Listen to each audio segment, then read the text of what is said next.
wasn't too long ago that we sat here and talked about the very sudden departure of Andrade from WWE, citing some issues behind the scenes. Today we come to you with another WWE shock exit, but for different reasons on this occasion. Yeah, slightly different on this occasion. Obviously with Andrade, there was rumours and speculation around how his departure went. There was maybe some backstage issues. On this one, the issues seem very much on the creative aspect, which we'll get onto in just a second. But of course, we are talking about Santos Escobar. He teased on social media last week an image of him in a car park looking off wistfully into the distance, sort of very moody, it was quite a moody image of him in a car park looking off, and there was like a little timer, like carrying cross timer, and it looked like, okay, he's leaving the company. Well, PW Insider reporting last night that he was departing WWE as of midnight last night. So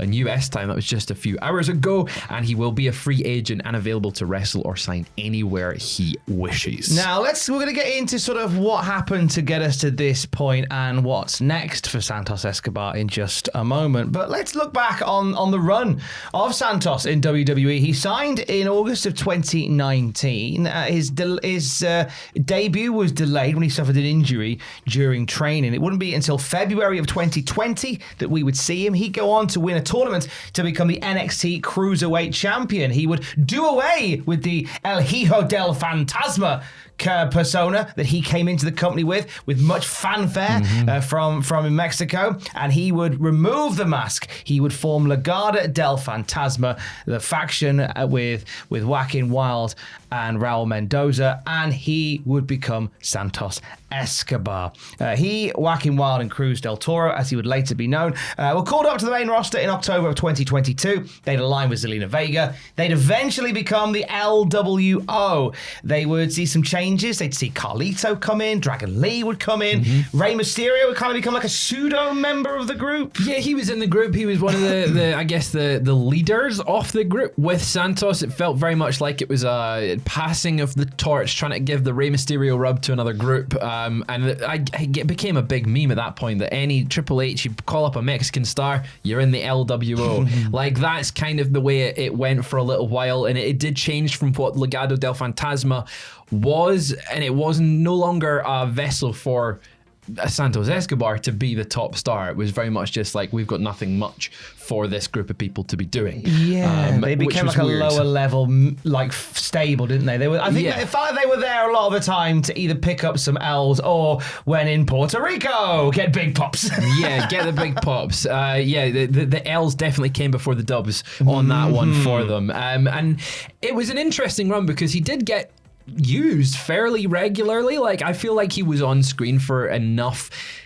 from where WWE saw him as a performer. Like, I remember Money in the Bank, he was in 2023, for example. I got the chance to speak to him beforehand, and he was great, and he was very grateful for where he was, and it felt like, okay, he's now getting seen on pay-per-view cards. This is sort of some movement going, and then they decided to turn him back to a heel and turn on Rey Mysterio, and that was, I feel, the start of maybe the downfall for him in WWE. Yeah, he continued to get more L's than a Welsh roadmap, and consequently he would end up reforming Legado del Fantasma, as we're saying, alongside Humberto Carrillo and Angel Garza this time, and it felt like a new lease on life for the Kissing Cousins. They briefly held the AAA tag team titles amongst us, and it felt like that was going to be a window of opportunity for Legado del Fantasma to be a part of the AAA plans. And it still looks like that might be the case for Humberto and Garza, but like, we never really saw Santos in the mix with them when it came to AAA stuff. Mostly that was done on SmackDown, where they'd appear with the titles and you'd have Santos there.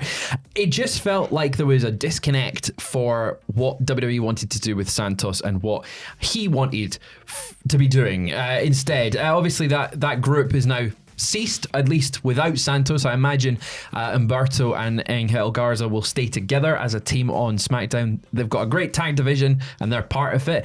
But yeah, his final match, Santos' final match, was back in July as part of the Mexican Super Show, where Legado del Fantasma lost to Mr. Iguana Pagano and Psycho Clown. So it's been a while since we've actually seen him In my head, July is not that long ago, but it is now October. Yeah. So it was a while ago. It's this year's flown by. PW Insider say, despite the fact that Santos Escobar hadn't been on TV, WWE did want to keep him. They say WWE made overtures to keep Escobar, including a higher contract offer with that as well.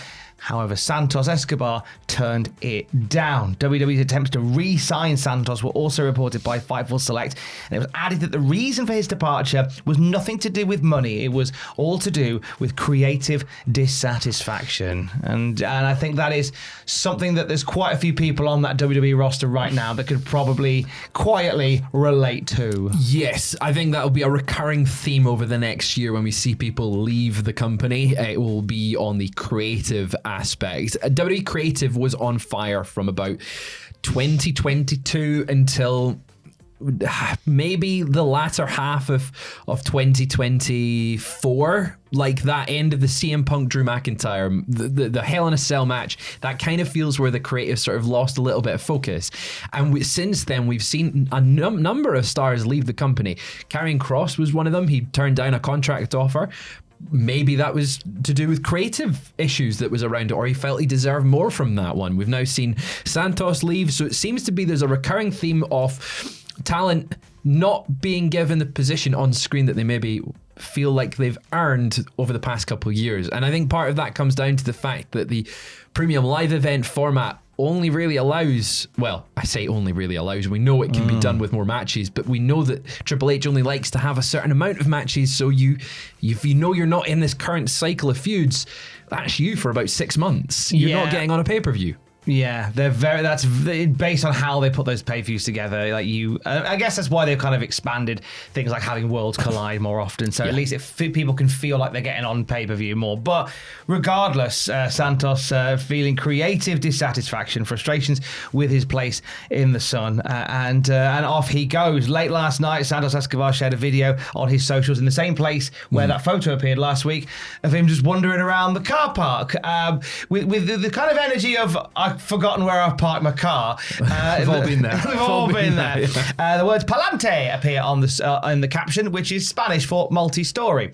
And it's at this point, as he's wandering around the car park, that he seems like he's happy enough. Now, palante means go or move forward. Yes, like he's moving forward. This is the next step. He's put the car into first gear and he's going forward. We don't really know what the future holds for Santos Escobar, really, in the grand scheme of things. Obviously, last week we spoke about Andrade joining AEW, and we said that maybe because of what Santos had teased, maybe there's going to be something there. Maybe he'll come in. I mean, the Don Callis family doesn't have enough members as it is. It could do with another 12. It could do, and maybe that's the plan. Maybe you bring Santos into AEW as well. Maybe he comes back to his El Hijo del Fantasma character. Maybe he goes back to that. I imagine now, though, with how much he's been on TV or not been on TV at times, people are more familiar with Santos Escobar than Fantasma. So maybe he'll keep a similar character to what he's got just now. There's also the big question mark, does he go to CMLL? He was in CMLL years and years ago. So perhaps that's where he goes. Maybe that's the route for him. There's so many questions over what he can do next. Where do we realistically think he ends up? Because right now, you kind of have to write off like AAA because he could have done that. You kind of write off TNA because he could have done that. It's really New Japan, AEW, or CMLL, or like something like MLW, which he might get the creative fulfillment from. Yeah, Karrion Kross has turned up in MLW. Killer Kross has turned up in MLW recently, and there's a great opportunity for that. It's interesting that you mentioned Japan and New Japan. New Japan is currently going through this strange period where, like, there's the sparkle has somewhat gone from what we know of New Japan due to a litany of reasons, and maybe there is an opportunity with guys leaving the company and realizing that a lot of their options are sort of locked out to them now, that where they would go next.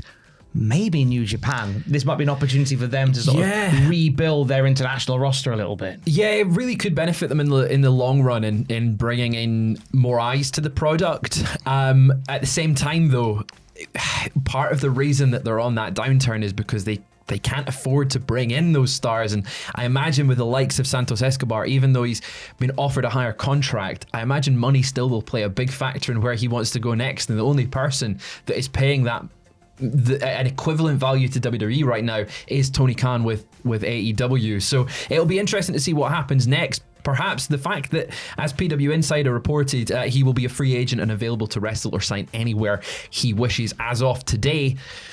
Hey, Dynamite's on tomorrow night.